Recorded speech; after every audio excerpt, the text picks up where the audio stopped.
Hello, this is Dr. Alemi with a brief lecture on personal health records. This lecture describes what is the function of personal health records and how it can transform the delivery of health systems, the delivery of healthcare. We ask ourselves whether it has been useful and why it has not been so useful so far. The common components of a personal health record include the identification of the person who's using it, a problem list of the patient, the medication record, and related drug-drug interaction systems, history and physical, where the clinician enters their notes, progress notes since the last entry, consultations with the specialist and their responses, physician orders to other healthcare professionals, imaging and X-ray reports, lab reports, for example, a person's cholesterol levels and so on, immunization records, consent and authorization forms, billing resolutions and related forms for reconciliation of insurance bills and provider bills, ability to email your doctor, mostly answered by nurses however, prevention and wellness reminders such as weight loss programs, and scheduling of appointments. A personal health record may be tethered to a specific electronic health record company or be independent, allowing input and exchanges from multiple electronic health records. The Health Level 7 Continuity of Care Document and Clinical Document Architecture and the American Society for Testing of Materials Continuity of Care Record are different sets of standards that enable how a personal health record may receive information from multiple electronic health records. Google Health is an example of an independent personal health record. GE Patient Portal is an example of a tethered system. Would you be interested in having a personal health record? In knowing what's your immunization data? In having your lab results at hand? In showing up in an emergency room and having your entire record available? In case of a disaster, let's say an unfortunate house fire, you can lose so much, but you will not lose your health records. By 2014, Stage 2 meaningful use requires electronic health records companies to have 10% of their patients use their personal health records or their patient portal. Given lack of interest on behalf of these patients, this seems an impossible task. Healthcare providers stand to lose millions of PHRs incentives if they do not meet the proposed guidelines. Interesting enough, Google discontinued their personal health record. Patients were allowed to use the system until 2013, and after that even the data will no longer be available. So clearly, patients are not rushing to use personal health records. Why not? Google Health was not, some may say Google Health was not trustworthy. Consumers are not willing to trust corporations like Google or Microsoft with their personal health data, or they fear privacy issues. Google Health was not fun or social.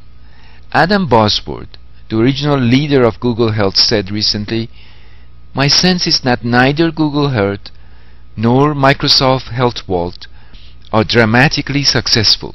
In Google's case, it's partly because they haven't really pushed to see what people would want. They basically offered a place to store data. Our data shows that people don't really want a place to store data per se. They want to do something fun and engaging with it. If it is not fun, if it is not social, why would they do it? Yes, they want to be healthy, but they need more than that.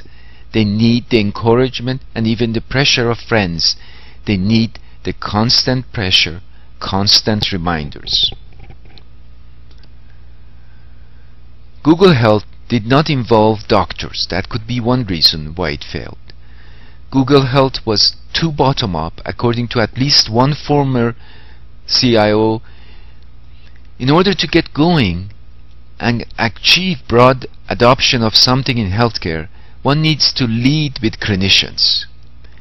Another reason for Google Health's demise could be that Google Health did not involve insurance companies. They had very much a difficult time to get access to the records of insurance companies. A host of other reasons can also be added, such as poor marketing, poor service, and so on. But these are reasons why any business may fail. Why did Google fail? Google Health was not useful to consumers. This is, I think, the primary reason behind their failure. Ultimately, I think John Moore of Chilmark Research hits on the biggest reason of all. It didn't solve any pressing problems for consumers. Can it help them better manage their health and oral health of the loved one? Will it help them make appointments? Will it save them money on their health insurance bill, their next doctor visit? Can it help them automatically get a prescription refill?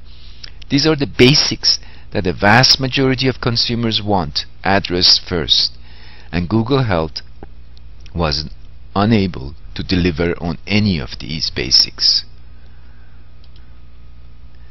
So, what could make a personal health record more useful? How could we make it more social? Clearly, personal health records should take advantage of what is most personal of all, one's DNA and genetics. Let patients know what works for them based on their specific genetics. Let them contact their physicians and ask for alternatives to their current treatment. Another option is to let patients check on large data warehouses for cases similar to them and see what has worked for these cases and how combination of patient medications can be optimized. This option is often referred to as outcome-based prescribing. Still another option is to allow patients to collect their symptoms over time and present their experiences to their doctor at next visit. Closely monitor symptoms between visits. Out of sight is no longer out of mind. It could help patients if they could exchange notes with other patients in the same conditions. It could help if patients can ask questions between visits and get answers publicly or privately. It could help if patients can see what others are saying about their physicians. The coming years will establish how personal health records will be delivered, what functions will be part of this, and to whom will the personal health records be delivered. It's now up to you to make a difference and lead by example.